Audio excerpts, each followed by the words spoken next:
चलिए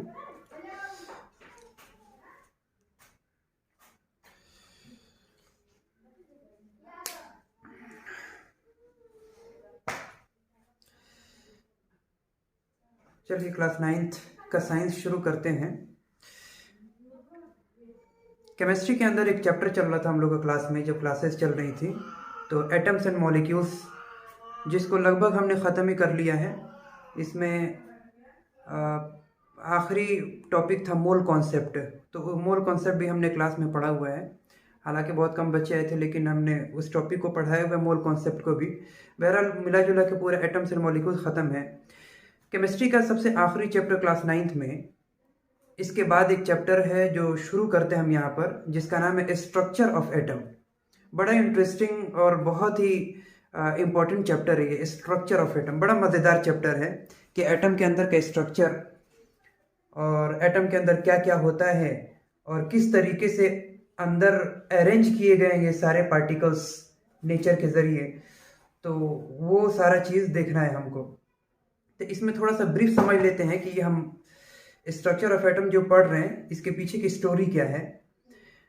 असल में क्या हुआ कि जॉन डाल्टन ने जो डाल्टन्स एटॉमिक थ्योरी दिया, डाल्टन्स एटॉमिक थ्योरी करीब 1808 में, 1808 में जॉन डाल्टन ने जो डाल्टन एटॉमिक थ्योरी दिया, एटॉमिक थ्योरी, उस एटॉमिक थ्योरी में उन्होंने ये प्रपोज किया था कि दुनिया के सारे मैटर वो सब के सब एटम से बने हुए, स्मॉलेस्ट पार्टिकल एटम से बने हुए हैं, और इस एटम को हम फर्दर डिवाइड नहीं कर सकते। ये इतना स्मॉल पार्टिकल है और ये स्मॉलेस्ट पार्टिकल है। स्मॉलेस्ट पार्टिकल होने की वजह से इसको हम फर्दर डिवाइड नहीं कर सकते हैं। यानी एक स्टेटमेंट है एटॉमिक थ्योरी के अंदर जो डाल्टन ने दिया कि all the matters are formed by atoms, are made up of atoms, which is the smallest particle, and this smallest particle atom cannot be divided. यानी ये indivisible है, atom is indivisible। ये इन्होंने कहा, जॉन डाल्टन ने कहा, ये दुनिया के सामने इन्होंने प्रपोज किया। सारी दुनिया ने इस बात को माना भी कि हाँ, सारे मैटर एटम से बने। बिल्कुल सही बात है कि एटम से ही बने हुए हैं सारे मैटर। लेकिन उन्होंने साथ में ये एक और स्टेटमेंट दिया कि ये जो एटम से सारे मैटर बने ना, ये एटम इनडिविजिबल है, इसको हम डिवाइड नहीं कर सकते हैं, ये इतना छोटा पार्टिकल है, ये स्मॉलेस्ट पार्टिकल है।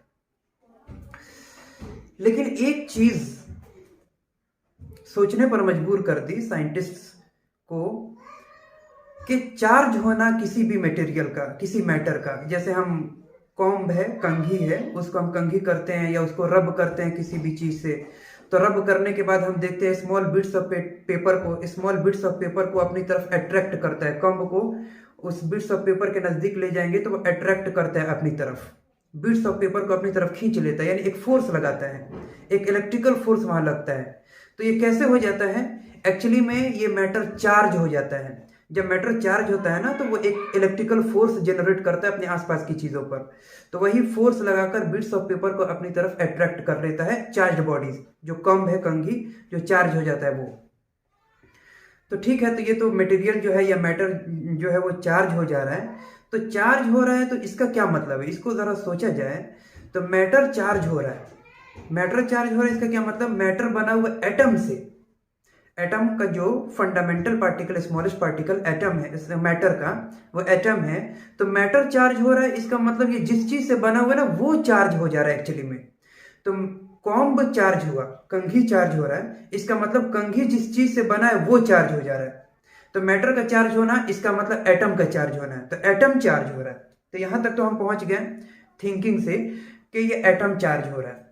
अब एटम चार्ज हो रहा है, इसका क्या मतलब है?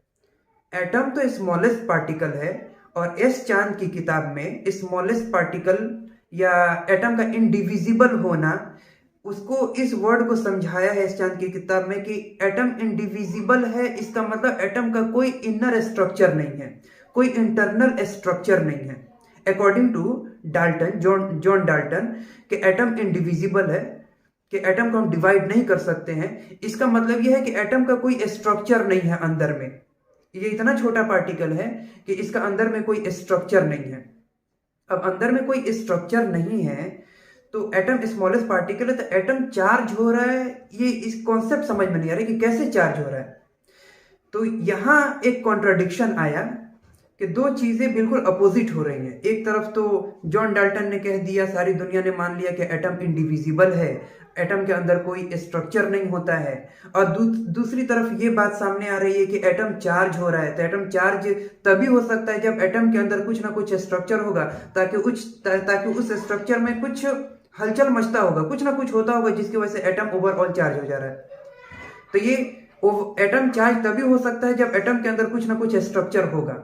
और यहाँ जॉन डाल्टन कह रहे हैं कि नहीं, एटम इनडिविजिबल है, इसके अंदर कोई स्ट्रक्चर नहीं है।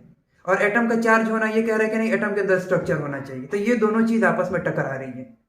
यहाँ क्या हो रहा है, टकराव पैदा हो रहा है। इस चीज ने फिर साइंटिस्ट को मजबूर किया सोचने पर कि नहीं, एटम के अंदर कुछ ना कुछ स्ट्रक्चर जरूर होगा, एटम के अंदर झांक के देखना पड़ेगा, यानी एटम के ऊपर स्टडी और करनी पड़ेगी कि एटम के अंदर फर्दर कोई पार्टिकल जरूर होगा। यहीं से स्ट्रक्चर ऑफ एटम की शुरुआत होती है कि एटम के अंदर क्या क्या पाया जाता है, उस पर स्टडी करना, और अगर पाया जाता है तो किस तरीके से पाया जाता है, उनका अरेंजमेंट कैसा है। ठीक है, जैसे एटम के अंदर आज हम जानते हैं, उस वक्त नहीं जानते थे। 19वीं सेंचुरी की शुरुआत तक हम ये नहीं जानते थे कि एटम के अंदर भी कुछ होता है या एटम को फर्दर हम डिवाइड कर सकते हैं। उस वक्त तक हम सिर्फ इतना ही जानते थे कि एटम इंडिविजिबल है, एटम के अंदर कोई स्ट्रक्चर नहीं होता, एटम के अंदर कोई पार्टिकल नहीं है, इसको हम डिवाइड ही नहीं कर सकते, ये स्मॉलेस्ट पार्टिकल है। 19वीं सेंचुरी की शुरुआत तक हम इतना जानते थे। लेकिन हम आज क्या जानते हैं कि एटम के अंदर सब एटॉमिक पार्टिकल्स होते हैं, 3, इलेक्ट्रॉन, प्रोटॉन और न्यूट्रॉन। 3 तरह के सब एटॉमिक पार्टिकल्स एटम के अंदर पाए जाते हैं। और किस तरह पाए जाते हैं वो भी हम जान चुके हैं कि न्यूक्लियस होता है बीच में, और उस न्यूक्लियस के अंदर प्रोटॉन और न्यूट्रॉन होता है, और उसके इर्द गिर्द में इलेक्ट्रॉन रिवॉल्व करता है। ये स्ट्रक्चर, ये ढांचा आज हम जान चुके हैं।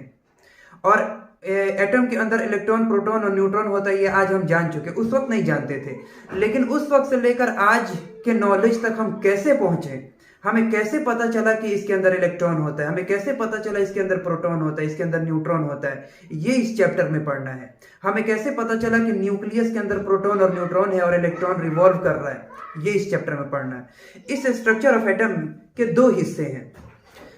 पहला हिस्सा में एटम के अंदर जो सब एटॉमिक पार्टिकल होता है, इलेक्ट्रॉन, प्रोटॉन और न्यूट्रॉन, इनकी डिस्कवरी कैसे हुई, ये हम कैसे जान पाए कि एटम के अंदर ये तीनों सब एटॉमिक पार्टिकल होता है, ये स्टडी करना है पहले हिस्से में। दूसरा हिस्सा कि अगर ये तीनों सब एटॉमिक पार्टिकल होता है तो उनका ढांचा किस तरीके से, किस तरीके से अंदर अरेंज किए गए हैं, कैसे पता लगा कि न्यूट्रॉन के अंदर न्यूक्लियस के अंदर प्रोटॉन और न्यूट्रॉन होता है और रिवॉल्व कर रहा है इर्द गिर्द में इलेक्ट्रॉन, ये कैसे पता। ये 2 हिस्से हैं। एक हिस्से में ये पढ़ेंगे कि इलेक्ट्रॉन और प्रोटॉन और न्यूट्रॉन की डिस्कवरी कैसे हुई, और एक हिस्सा में ये पढ़ा जाएगा कि इनका स्ट्रक्चर अंदर में है कैसा।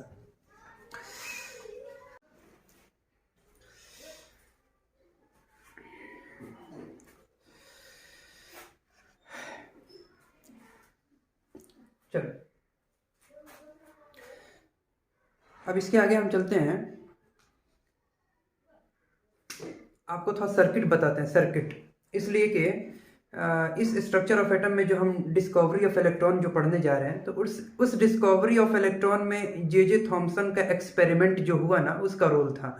तो जो जे थॉमसन का जो एक्सपेरिमेंट हुआ, उस एक्सपेरिमेंट को अगर हम स्टडी करेंगे ना, तो कुछ ऐसे टर्म्स या कुछ ऐसे कॉन्सेप्ट मिलेंगे जो पहले से जानना ज़रूरी है, जैसे सर्किट के बारे में, या फिर कैथोड के बारे में, एनोड के बारे में। कैथोड क्या होता है, एनोड क्या होता है, करंट कैसे फ्लो होता है क्लोज सर्किट में, या ओपन सर्किट होगा तो क्या होगा। तो ये सारी चीज़ें थोड़ा सा देख लेते हैं इसको। जैसे हम एक एक्सपेरिमेंट अपने घरों पे भी करते हैं स्कूल में होते हुए, कि एक वायर लेते हैं और उस वायर को हम कनेक्ट करते हैं एक बल्ब से, और फिर उसी वायर को एक बैटरी से कनेक्ट किया जाता है, और यहाँ से इसको कनेक्ट कर दिया। ये बैटरी हो गया और ये बल्ब हो गया। इसमें थोड़ा सा एक हम फिलामेंट ऐसे बना लेते हैं इस तरीके से, ठीक है। इस सर्किट से करंट फ्लो होगा, इस बैटरी ने पोटेंशियल डिफरेंस क्रिएट किया। बैटरी क्या करता है? पोटेंशियल डिफरेंस क्रिएट करता है। जब पोटेंशियल डिफरेंस क्रिएट होता है ना तो करंट फ्लो होने लगता है, लेकिन एक और शर्त ये है कि ये पूरा सर्किट क्लोज होना चाहिए। सर्किट अगर क्लोज नहीं होगा, ओपन होगा, तो करंट फ्लो नहीं होगा। जैसे क्लोज होने का मतलब पूरा कहीं भी कटा फटा नहीं होना चाहिए, पूरा यहाँ से कंटिन्यूअस फ्लो होना चाहिए और कहीं भी ओपन नहीं होना चाहिए। इसको कहते हैं क्लोज सर्किट। अगर मान लो कि हमने यहाँ से क्या किया, थोड़ा सा काट के डिस्कनेक्ट कर दिया। अब डिस्कनेक्ट कर दिया ना तो ये सर्किट अब क्या हो गया? ओपन हो गया। ये सर्किट अब ओपन हो गया। अब ओपन हो गया तो इधर से अब करंट फ्लो नहीं होगा। यानी करंट फ्लो होने के लिए सर्किट का क्लोज होना जरूरी है, पूरा कंटिन्यूअस पाथ होना चाहिए। तो ये हो गया। अच्छा, ये स्विच क्या करता है? जो प्लग की होता है, की या स्विच, अगर मान लो हमने इसकी जगह पर यहाँ पर स्विच भी लगा होता है, इसमें हमने स्विच नहीं बनाया था, अभी स्विच बना देते हैं इसमें। ये स्विच बना दिया हमने। ये क्या करता है कि मान लो कि हमने इसको प्रेस करके यहाँ प्रेस किया हुआ है और ये ऑन कर दिया है, ये ऑन है। तो ऑन होता है तो ये जलने लगता है। तो असल में होता है क्या है, ये जो वायर स्विच के अंदर गई है और ये वायर जो इधर से स्विच के अंदर आया हुआ है, तो जब ऑन कंडीशन में होता है, ऑन हालत में स्विच को जब ऑन किए होते हैं, तो ये दोनों वायर आपस में कनेक्टेड होते हैं, जुड़े होते हैं। तो जब कनेक्टेड होंगे ना, तो यहाँ से कनेक्टेड होंगे तो ये पूरा एक क्लोज पाथ बन जाएगा, क्लोज सर्किट बन जाएगा। और जब क्लोज सर्किट बनेगा ना तो ये करंट फ्लो होने लगेगा। तो ऑन सिचुएशन में क्या होता है? करंट फ्लो होता है और ये ग्लो करता है, जलता है। लेकिन इसी स्विच को अगर हमने ऑफ कर दिया, ऐसे कर दिया, उधर से दबा के इसको इस साइड से ऑफ कर दिया, ऑफ करेंगे तो जो वायर अंदर गई है ना, तो ऑफ करते से ये डिस्कनेक्ट हो जाता है, इनका कनेक्शन टूट जाता है। तो डिस्कनेक्ट हुआ यानी कनेक्शन टूटा, तो क्या हो गया? ये ओपन सर्किट हो गया। जब ओपन सर्किट होगा तो करंट फ्लो नहीं करेगा। तो ओपन सर्किट में करंट फ्लो नहीं करता है और क्लोज सर्किट में करंट फ्लो करता है। ये सारी चीजें कंडक्टर होनी चाहिए। वायर है, वायर कॉपर से बना होता है या एल्यूमिनियम से बना होता है। तो कॉपर और एल्युमिनियम हम जानते हैं मेटल है, और मेटल क्या होता है? गुड कंडक्टर ऑफ इलेक्ट्रिसिटी होता है। तो करंट फ्लो करेगा। ये बैटरी तो पोटेंशियल डिफरेंस क्रिएट कर रहा है इधर से, ये सारा एक कंडक्टर का क्लोज सर्किट है, तो करंट फ्लो हो जाएगा। वही हम अगर हम क्या करें, ये सब यहाँ इतनी दूर हटा के एक कुछ नन मेटल लगा दिया इतनी दूर में, मान लो कार्बन का या किसी भी कोई भी नन मेटल यहाँ पर लगा दिया। नन मेटल लगाएंगे तो यहाँ तक तो कंडक्टर है, यहाँ तक, लेकिन यहाँ बीच में नन मेटल है यानी बैड कंडक्टर, यहाँ से इलेक्ट्रिसिटी पास नहीं होगा। तो इसका मतलब ये सर्किट जो है ना वो ओपन सर्किट है, पूरा क्लोज नहीं है। यहाँ तक है और यहाँ तक है, लेकिन बीच में कंडक्टर नहीं है, तो ये सर्किट क्या हो गया? ओपन हो गया। अब सर्किट ओपन होगा तो करंट फ्लो नहीं करेगा। यानी करंट को फ्लो कराने के लिए सर्किट क्लोज होना चाहिए, सबके सब कंडक्टर होंगे और कंटिन्यूअस पाथ होगा, तो सर्किट क्लोज होगा। और सर्किट क्लोज होगा तो करंट फ्लो होगा, और करंट फ्लो होगा तो ये बल्ब ग्लो करेगा, जलेगा।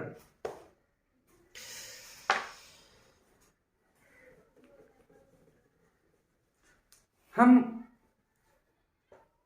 सॉल्यूशन या लिक्विड से करंट कैसे फ्लो कराते हैं? जैसे हम टेस्ट करते हैं ना, चेक करते हैं कि ये लिक्विड से होकर करंट फ्लो होगा कि नहीं होगा, ये कैसे पता करते हैं?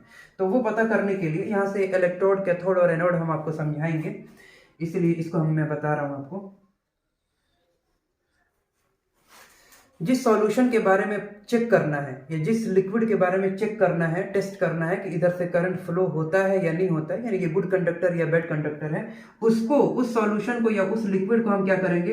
एक कंटेनर में रखेंगे और इसको सर्किट के साथ जोड़ेंगे। सर्किट के साथ जोड़ने का तरीका क्या है कि इसके अंदर दो मेटल स्ट्रिप डिप करेंगे, डुबाएंगे। एक मेटल स्ट्रिप यहां ले लेते हैं और एक मेटल स्ट्रिप यहां ले लेते हैं। दो मेटल स्ट्रिप मैंने लगा दिया इसमें, ठीक है।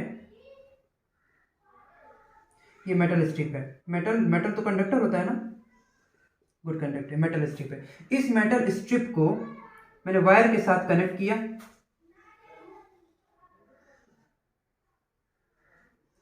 और यहां पर एक बैटरी, ये बैटरी का सिंबल है, एक और लगा देते हैं। हाँ, ये बैटरी का सिंबल है,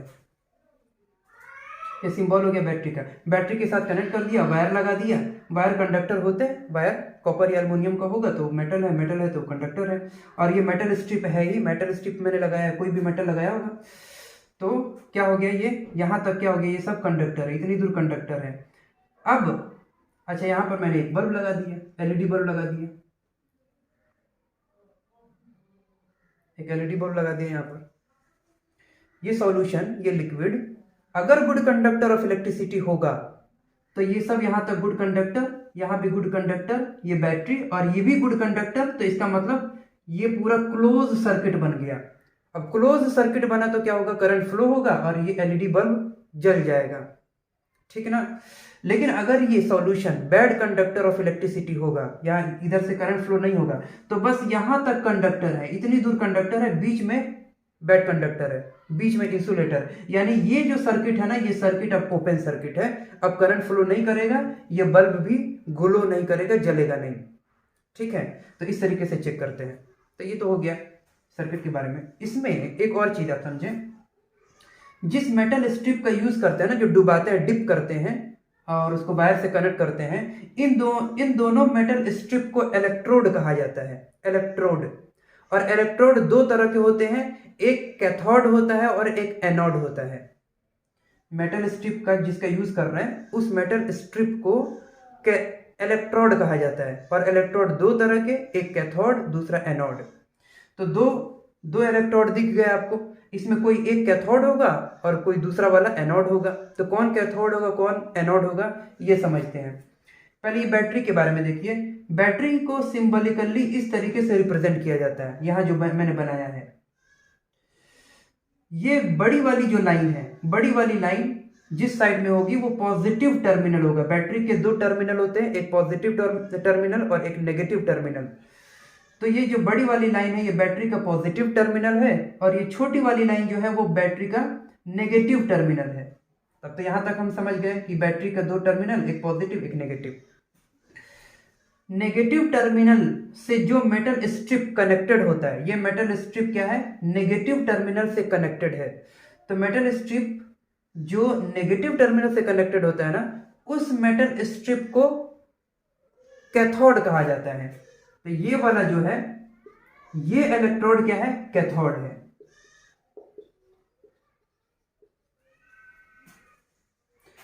और पॉजिटिव टर्मिनल से जो मेटल स्ट्रिप कनेक्ट होता है उसको एनोड कहा जाता है। तो ये इलेक्ट्रोड जो है ना, ये वाला इलेक्ट्रोड क्या है, एनोड है। हो गया सिंपल। तो इलेक्ट्रोड और कैथोड और एनोड, तो ये दोनों इलेक्ट्रोड है जो मेटल स्ट्रिप का यूज किया जाता है, सॉल्यूशन में डिप करते हैं, सर्किट के साथ जोड़ते हैं। तो ये दोनों इलेक्ट्रोड है, जिसमें से ये वाला कैथोड हो गया और ये वाला एनोड हो गया। जो नेगेटिव के साथ जुड़ा वो कैथोड हो गया, और जो पॉजिटिव के साथ जुड़ा वो एनोड हो गया। ये नेगेटिव के साथ जुड़ा है तो ये नेगेटिव प्लेट है, नेगेटिव चार्ज वाला प्लेट है, यानी इसके ऊपर जो चार्ज होगा वह नेगेटिव चार्ज होगा, यानी कैथोड के ऊपर नेगेटिव चार्ज होता है। और पॉजिटिव के साथ जो कनेक्टेड है वो पॉजिटिव प्लेट है, यानी एनोड के ऊपर पॉजिटिव चार्ज होता है, ठीक है, ये पॉजिटिव चार्ज है। इतना हो गया। अब ये कैथोड एनोड इसलिए बताया क्योंकि जे थॉमसन के एक्सपेरिमेंट में कैथोड और एनोड वर्ड आएगा।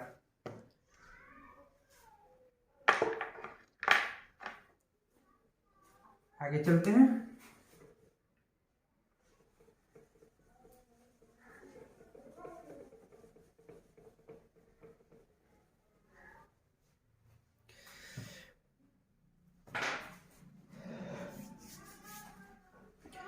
देखिए 19th सेंचुरी में लगभग 1850 के बाद एक एक्सपेरिमेंट का बड़ा दौर चल रहा था। सभी लोग एक एक्सपेरिमेंट कर रहे थे जिसका नाम है डिस्चार्ज ट्यूब एक्सपेरिमेंट।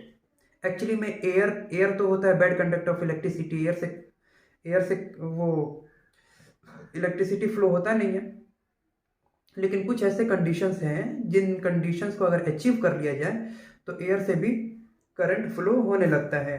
तो उसी एक्सपेरिमेंट को सारे साइंटिस्ट लगभग उस वक्त के कर रहे थे। एक होता है ना, कोई किसी चीज का ट्रेंड चलने लगता है तो सभी लोग उसी को ट्राई करते हैं। तो डिस्चार्ज ट्यूब एक्सपेरिमेंट का ट्रेंड चल रहा था उस वक्त, सभी साइंटिस्ट लगभग इस एक्सपेरिमेंट को कर रहे थे, discharge tube experiment. Discharge tube experiment करके जे थॉमसन ने इलेक्ट्रॉन की डिस्कवरी कर दी। जे थॉमसन ने 1897 जे थॉमसन, हाँ शायद 1897 में जे थॉमसन ने इलेक्ट्रॉन की डिस्कवरी कर दी। लेकिन उस एक्सपेरिमेंट को पहले कई सारे साइंटिस्ट कर चुके थे। तो इलेक्ट्रॉन की डिस्कवरी में जे थॉमसन का अकेला हाथ नहीं था कि हम आज गूगल पर हम सर्च करते हैं डिस्कवरी ऑफ इलेक्ट्रॉन तो साइंटिस्ट का नाम आता है जे थॉमसन का। एक्चुअली में जे थॉमसन का अकेला रोल नहीं था, क्योंकि जिस एक्सपेरिमेंट से जे थॉमसन ने इलेक्ट्रॉन की डिस्कवरी की, उस एक्सपेरिमेंट को उससे पहले कई सारे साइंटिस्ट कर चुके थे और कुछ कुछ बताकर चले गए थे। उसी को पूरा कलेक्ट करके जे थॉमसन ने और कुछ अपनी तरफ से एक्सपेरिमेंट करके इलेक्ट्रॉन की डिस्कवरी की, इसलिए नाम उन्हीं का जे थॉमसन का ही आता है। अब वो एक्सपेरिमेंट क्या था जो सारे साइंटिस्ट उस वक्त ट्राई कर रहे थे? एक डिस्चार्ज ट्यूब था। डिस्चार्ज ट्यूब क्या होता है? एक सिलिंड्रिकल ग्लास का ट्यूब होता है इस तरीके का, इसको डिस्चार्ज ट्यूब कहा जाता है। इसके अंदर एयर है या कोई भी गैस है, यहां से एक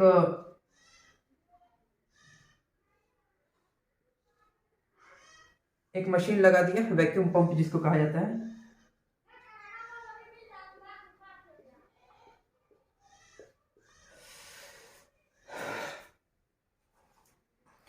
ये हो गया डिस्चार्ज ट्यूब। इसमें दो मेटल स्ट्रिप लगाया। अब मेटल स्ट्रिप से आप समझ गए होंगे कि दोनों क्या होगा? इलेक्ट्रोड होगा। दो मेटल स्ट्रिप लगा दिया। इस दोनों मेटल स्ट्रिप को क्या किया? वायर से कनेक्ट कर दिया बाहर।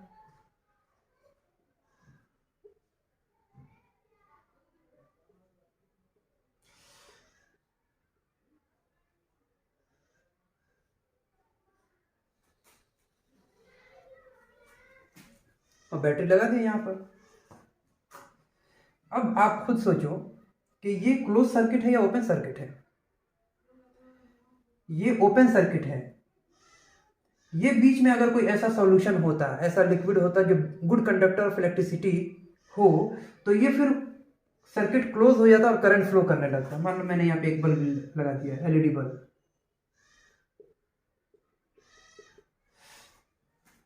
तो करंट फ्लो होगा और ये बल्ब ग्लो करने लगे। अगर यहाँ बीच में कोई ऐसा कंडक्टर लगा दिया, मान लो कि इसको और इसको किसी मेटल से ही मैंने जोड़ दिया, किसी मेटल से मैंने जोड़ दिया।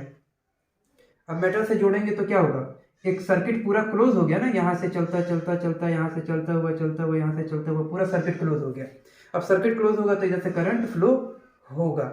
लेकिन इस एक्सपेरिमेंट में ये नहीं किया गया था। अच्छा, इस मेटल के जगह पर ये जो रॉड मैंने लगाया था, उसकी जगह पर कोई ऐसा सॉल्यूशन, ऐसा लिक्विड डाल दे जो गुड कंडक्टर होगा, तो भी सर्किट क्लोज हो जाएगा। इधर से होता हुआ सॉल्यूशन से करंट फ्लो होगा और इधर से होता इधर से हो गया, तो ये सर्किट क्लोज हो जाता। उस केस में भी अगर सॉल्यूशन ऐसा मैंने ले लिया जो गुड कंडक्टर ऑफ इलेक्ट्रिसिटी होता हो। लेकिन इस एक्सपेरिमेंट में कोई सॉल्यूशन या कंडक्टर बीच में नहीं लगाया गया था, एयर था और या फिर कोई गैस था, एयर या कोई गैस। तो एयर ही मानो, एयर या गैस।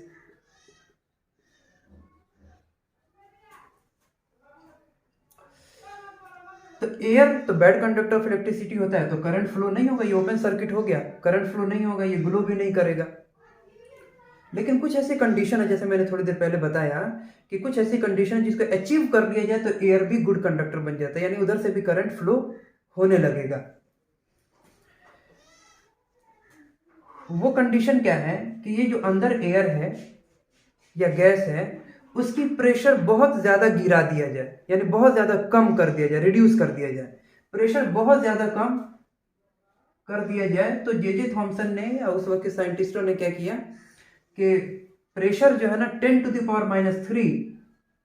mm ऑफ Hg, इतना कम कर दिया। 10⁻³ mm ऑफ Hg प्रेशर बहुत ज्यादा कम है, बहुत ज्यादा कम कर दिया तो प्रेशर रिड्यूस हो गया। लेकिन दूसरी कंडीशन एक और है कि ये जो बैटरी लगाया है ना, ये वोल्टेज बहुत ज्यादा क्रिएट कर देने वाला हो, तो बहुत हाई वोल्टेज प्रोवाइड किया गया ऐसा बैटरी लगा के।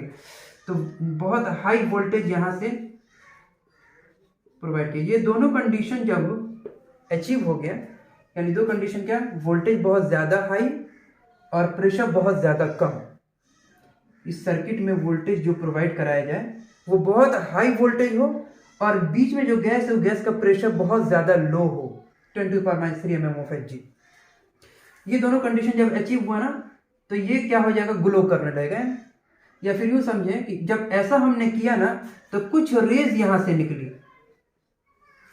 कुछ रेज निकली यहाँ से और इधर से निकल के उस साइड में गई, और गई नहीं बल्कि जाने लगी, कंटिन्यू फ्लो होने लगा रेज, यानी रेज कंटिन्यू फ्लो होने लगा इस साइड से उस साइड। अच्छा ये देखो, बैटरी के नेगेटिव टर्मिनल, ये छोटा वाला इस साइड में तो ये नेगेटिव टर्मिनल होगा, ये नेगेटिव, बैटरी के इस साइड वाला ये पॉजिटिव टर्मिनल। नेगेटिव टर्मिनल से जो मेटल स्ट्रिप कनेक्टेड है, जो इलेक्ट्रोड कनेक्टेड है नेगेटिव से, उसको कहा जाता है कैथोड, या ये कैथोड है, थोड़ी देर पहले मैंने बताया था। और पॉजिटिव टर्मिनल से जो मेटल स्ट्रिप कनेक्टेड है या जो इलेक्ट्रोड कनेक्टेड है उसको कहा जाएगा एनोड, तो ये वाला एनोड हो गया, ठीक है।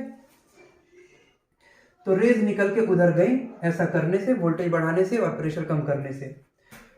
उस रेज की स्टडी की गई, रेज गई उस साइड में, उस रेज की स्टडी की गई और एक एक करके उस रेज की प्रॉपर्टी लिखा गया। पहले तो रेज का नाम, ये रे का नाम क्या होगा, क्या नाम दिया गया वो समझते हैं। ये रे चूंकि कैथोड की तरफ से जा रही है, कैथोड से निकल के उधर जा रही है, तो कैथोड सोर्स है। इस रेस का सोर्स, इस रेस का स्रोत क्या है, कैथोड है। तो चूंकि कैथोड से जा रही है इसलिए इस रेस का नाम दे दिएगा कैथोड रेस। तो ये जो रे है ना इसका नाम हो गया कैथोड, इतना हुआ। अब प्रॉपर्टीज ऑफ कैथोड रेस, यानी जो कुछ भी यहां से निकल के उस साइड में फ्लो हो रहा है, जो फ्लो हो रहा है, पता नहीं क्या फ्लो हो रहा है, उस वक्त तक तो नहीं जानते थे, बाद में एक एक करके प्रॉपर्टी के थ्रू हम जान गए कि यह एक्चुअली में है क्या, उस वक्त तक नहीं जानते थे। खैर इसलिए मैं बोल रहा हूँ जो कुछ भी यहाँ से फ्लो हो रहा है उसकी प्रॉपर्टी एक एक करके हम यहाँ लिखेंगे कि किस तरीके से प्रॉपर्टी हमें पता चला। पहली property, property of cathode rays.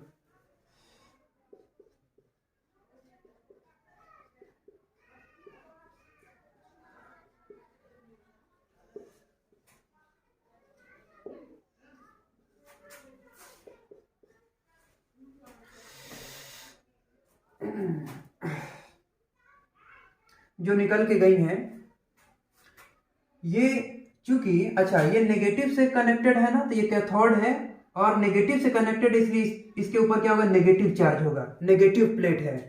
और एनोड क्या होता है, पॉजिटिव प्लेट होता है, पॉजिटिव से कनेक्टेड है इसलिए इस प्लेट पर पॉजिटिव चार्ज होगा। अच्छा चार्ज के बारे में हम जानते हैं कि like charges repel each other और unlike charges attract each other. Like charges का मतलब दो चार्जेस है और दोनों सेम नेचर का, यानी दोनों पॉजिटिव पॉजिटिव, तो पॉजिटिव पॉजिटिव है तो दोनों लाइक चार्ज हो गया। और लाइक चार्ज क्या करता है, एक दूसरे को रिपेल करता है, तो एक दूसरे से दूर भागेगा, यानी दो प्लस प्लस होंगे तो एक दूसरे से दूर भागेगा, या दो माइनस माइनस होंगे ये भी लाइक चार्ज हुआ तो ये भी दोनों एक दूसरे से दूर भागेगा। लेकिन अनलाइक चार्ज, एक प्लस ले लिया और एक माइनस ले लिया तो ये दोनों एक दूसरे को अट्रैक्ट करेंगे। पहली प्रॉपर्टी के बारे में किस तरह पता लगा, कैसे सोचा गया कि ये प्लेट चूंकि पॉजिटिव प्लेट है, यानी इसके ऊपर चार्ज पॉजिटिव चार्ज है और ये रेज पॉजिटिव की तरफ जा रही है, इसका मतलब ये रेज अपने आप में नेगेटिव चार्ज वाला होगा, यानी इसके अंदर नेगेटिव चार्ज है। नेगेटिव है तभी तो नेगेटिव पॉजिटिव की तरफ जा रहा है, और पॉजिटिव और नेगेटिव एक दूसरे के नजदीक आ रहे हैं। अनलाइक चार्ज हो गया ना, ये पॉजिटिव है और इसको भी अगर हम पॉजिटिव मान लें तो पॉजिटिव पॉजिटिव की तरफ नहीं अट्रैक्ट होगा, यहाँ अट्रैक्शन हो रहा है। ये इस रेस को ये प्लेट खींच रहा है अपनी तरफ, खींच रहा है यानी अट्रैक्ट कर रहा है। तो अट्रैक्ट तभी कर सकेगा जब ये इसके अपोजिट नेचर वाला होगा। तो ये अगर पॉजिटिव चार्ज है प्लेट तो ये अपनी तरफ किसको खींचेगा, नेगेटिव चार्ज वाले को। यानी अगर जो कैथोड रेज ये जो भी निकली है उधर जा रही है ये अपने आप में नेगेटिव चार्ज वाला है। तो पहली प्रॉपर्टी कैथोड रेज की ये आई कि इट इज नेगेटिवली चार्ज। दूसरी प्रॉपर्टी ये कि इसके रास्ते में ये जो रेज निकल के उधर जा रही है, इसके रास्ते में कुछ रख के देखा गया, सॉलिड बॉडी कोई रखा गया। सॉलिड बॉडी रखने से इस साइड में इसकी शैडो बनी, शैडो बनी, तो इससे पता चला कि अच्छा ये स्ट्रेट लाइन में ट्रेवल करता है, ये यहां से निकल के इधर भाग गया, इधर भाग गया, ऐसा नहीं होगा। यहां से जिस डायरेक्शन को इसने पकड़ लिया उसी डायरेक्शन में स्ट्रेट लाइन में चलता चला जाता है। तो ये क्या हो गया, स्ट्रेट लाइन में ट्रेवल करता है, शैडो से पता चला। शैडो, हाँ, हम 6th क्लास में पढ़ते हैं ना कि लाइट स्ट्रेट लाइन में ट्रेवल करता है, इसको हम कैसे वेरीफाई करें, तो एक्सपेरिमेंट से वेरीफाई करते हैं कि थ्योरेटिकली वेरीफाई करते हैं कि चूंकि शैडो बनाता है, शार्प शैडो बनाता है, तो शार्प शैडो तभी बना सकता है जब स्ट्रेट लाइन में ट्रेवल करे, लाइट स्ट्रेट लाइन में ट्रेवल करे तभी ये शार्प शैडो बनाएगा। तो जाहिर सी बात है ये शार्प शैडो बनाता है। तो यहाँ एक बॉडी, एक सॉलिड बॉडी रख के देखा गया ना, तो सॉलिड बॉडी की एक शार्प शैडो बनी। इसका मतलब ये कैथोड रेज जो है ना, वो क्या करता है, कैथोड रेज क्या करता है, स्ट्रेट लाइन में ट्रेवल करता है। तो it travels in, properties of cathode rays में कि कैथोड रेज ट्रेवल्स इन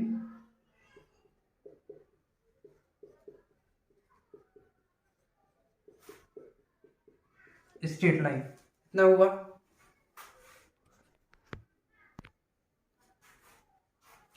तीसरी प्रॉपर्टी,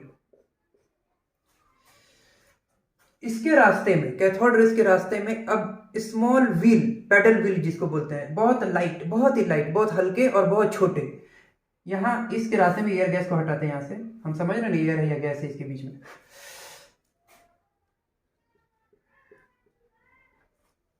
पैडल व्हील, बहुत छोटा पैडल व्हील यहां रखा गया, रख के देखा गया, तो रखते ही क्या हुआ, ये रिवॉल्व, सॉरी, ये घूमने लगा, मूव करने लगा, अपनी इस तरीके से रोटेट करने लगा। तो रोटेट करने लगा तो यहां से ये बात समझ में आई कि ये रेज जो इधर जा रही है और जो हमने पैडल व्हील यहाँ बीच में रखा है, तो ये इसके ऊपर टकरा रही है और टकरा के इसको घुमा दे रही है। यानी इसका मतलब इस रेज के अंदर एनर्जी है, काइनेटिक एनर्जी है। तो ये तीसरी प्रॉपर्टी है कि इट कंसिस्ट काइनेटिक एनर्जी, इसके अंदर काइनेटिक एनर्जी होता है। या फिर ऐसे भी बोल सकते हैं कि इसको मूव करा दे रहा है ये कैथोड रेज, इसका मतलब इसके अंदर मोमेंटम होता है। मोमेंटम इसलिए बोलो, मोमेंटम से ज्यादा समझ में आएगा कि मोमेंटम हम पढ़ चुके हैं। मोमेंटम क्या होता है, मास इनटू वेलोसिटी। कोई ऐसी बॉडी हो जिसके अंदर कुछ ना कुछ मास हो और वो मूव कर रहा हो, तो उसके अंदर मोमेंटम होता है। तो जो मोमेंटम, जिस बॉडी के अंदर मोमेंटम होगा ना, वो किसी चीज से टकराएगा तो उसको भी मूव करा देगा, उसके अंदर भी मोमेंटम पैदा कर देगा। तो ये चीज है, इसके अंदर मोमेंटम है, तभी क्या कर रहा है, इसको रिवॉल्व करा दे रहा है, मूव करा दे रहा है, घुमा दे रहा है। तो ये क्या करना, मूव करने लगा। तो इससे अगली प्रॉपर्टी क्या होगी, ऐसे भी लिख सकते हैं इसके अंदर काइनेटिक एनर्जी होता है, या फिर ऐसे भी कह सकते हैं इट हैज मोमेंटम, कि इसके अंदर मोमेंटम होता है।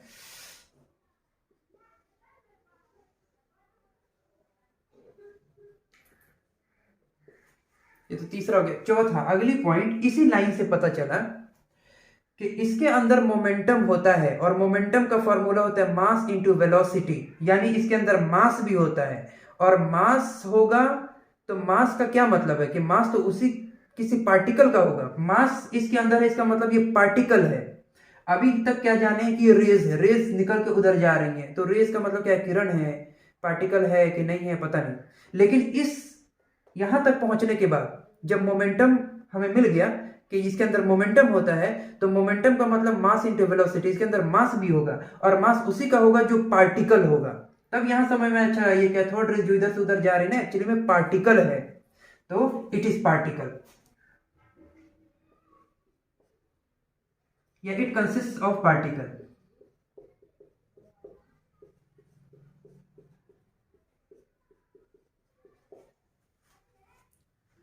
ठीक है, इट इज नेगेटिवली चार्ज। अच्छा, नेगेटिवली चार्ज के लिए इतना तो काफी है कि पॉजिटिव की तरफ जा रहा है, पॉजिटिव चार्ज की तरफ जा रहा है, इसलिए ये नेगेटिव चार्ज होगा। लेकिन एक और एक्स्ट्रा एक्सपेरिमेंट करके देखा गया कि ये वाकई में नेगेटिवली चार्ज पार्टिकल है या नहीं है। यहां एक प्लेट मेटल का इधर लगाया और एक प्लेट मेटल का इधर लगाया, और इसको हमने एक एक्स्ट्रा वायर के साथ जोड़ा यहां पर, और बैटरी के साथ जोड़ दिया। ऐसा करने से क्या होता है, पॉजिटिव, यानी ये बड़ा लाइन है, ये छोटा लाइन है, बड़ा वाला लाइन क्या हो गया पॉजिटिव, और छोटा वाला लाइन क्या हो गया छोटी वाली लाइन नेगेटिव हो गया। जो पॉजिटिव के साथ कनेक्टेड है प्लेट, उसके ऊपर पॉजिटिव चार्ज आ जाएगा, और जो प्लेट नेगेटिव से कनेक्टेड है उसके ऊपर नेगेटिव चार्ज आ जाएगा। ऐसा करके देखने से और इसको यहां रखने से क्या हुआ कि ये जो रेज निकल के जा रही है उस साइड ना, ये इस साइड में डिफ्लेक्ट हो गई। ये तो स्ट्रेट लाइन में ट्रेवल करता है, स्ट्रेट लाइन में ट्रेवल करता है, ये सीधा सीधा जा रहा है, लेकिन ये जब दोनों लगाया गया और ये सेटअप तैयार किया गया और ये दोनों मेटल यहाँ लगाया गया, तो ये पॉजिटिव चार्ज है ना, ये रेज इसकी तरफ डिफ्लेक्ट कर गई, ये सीधा जाते जाते इधर घूमने लगी इस साइड में। तो इस साइड में घूम रही है, ये अपने आप में पॉजिटिव है, इसका मतलब ये नेगेटिव होगा, तभी तो नेगेटिव वाला पॉजिटिव की तरफ घूम रहा है। नेगेटिव और पॉजिटिव ही तो अपने पास आते हैं। तो यहाँ इस एक्सपेरिमेंट से भी पता चला कि इसके अंदर चार्ज जरूर बिल जरूर क्या है, वो नेगेटिव ही चार्ज है, इसलिए पॉजिटिव प्लेट की तरफ डिफ्लेक्ट कर रहा है। तो इट डिफ्लेक्ट, चौथी प्रॉपर्टी है, पांचवी प्रॉपर्टी के it deflects in electric field. ये जो है ना, ये पॉजिटिव, ये नेगेटिव चार्ज वाला प्लेट और पॉजिटिव चार्ज वाला प्लेट अपने बीच में एक इलेक्ट्रिक फील्ड प्रोड्यूस करता है। तो इसी इलेक्ट्रिक फील्ड में ये क्या कर रहा है, डेविएट कर जा रहा है पॉजिटिव की तरफ। तो इसकी प्रॉपर्टी, इस कैथोड रे की प्रॉपर्टी है कि जब इलेक्ट्रिक फील्ड अप्लाई किया जाता है तो उस इलेक्ट्रिक फील्ड में ये डेविएट कर जाता है, इलेक्ट्रिक फील्ड में घूम जाता है। तो ये भी एक प्रॉपर्टी है। इस पांचों प्रॉपर्टी तक आज हम रहने देते हैं, बाकी नेक्स्ट लेक्चर में बताएंगे, इसलिए कि टाइम बहुत ज़्यादा हो गया है। आगे थोड़ा सा और बचा हुआ है, उसको हम बता देंगे और आप समझ जाना कि इलेक्ट्रॉन की डिस्कवरी किस तरह हो गई। इसमें इशारा बस यही है कि ये एक्चुअली में इलेक्ट्रॉन ही है। ये बहुत हाई वोल्टेज क्रिएट करने के बाद होता क्या है कि ये जो पॉजिटिव प्लेट है ना, ये नेगेटिव प्लेट वाले में से पार्टिकल खींच के फोर्सफुली निकालता है। तो वो पार्टिकल निकलता है और बहुत तेज रफ्तार में इधर जाता है, तो इसलिए इसको नाम रेज दिया गया था। कैथोड से निकलता है कैथोड रेज, लेकिन एक्चुअली में ये है पार्टिकल। तो ये पार्टिकल है पहली चीज, और दूसरी चीज कि ये पॉजिटिव की तरफ आ रहा है तो ये नेगेटिवली चार्ज है। तो ये नेगेटिव पार्टिकल है, और इलेक्ट्रॉन क्या होता है, नेगेटिव चार्ज होता है और पार्टिकल होता है, उसके अंदर मास होता है। तो यही से कंक्लूड किया गया कि एक्चुअली में बहुत हाई वोल्टेज और लो प्रेशर रखने पर ये वर्क कर रहा है बहुत फोर्सफुली, उसमें से जो चीज निकाल रहा है ना वो इलेक्ट्रॉन निकाल रहा है। तो ये जो यहां से यहां इधर मूव कर रही है कैथोड रेज, एक्चुअली में इलेक्ट्रॉन है, फास्ट मूविंग इलेक्ट्रॉन है। इसमें एक और एक्सपेरिमेंट जे जे थॉमसन ने किया था, जिसके लिए जे जे थॉमसन मशहूर हुए, वो अगली क्लास में बताएंगे।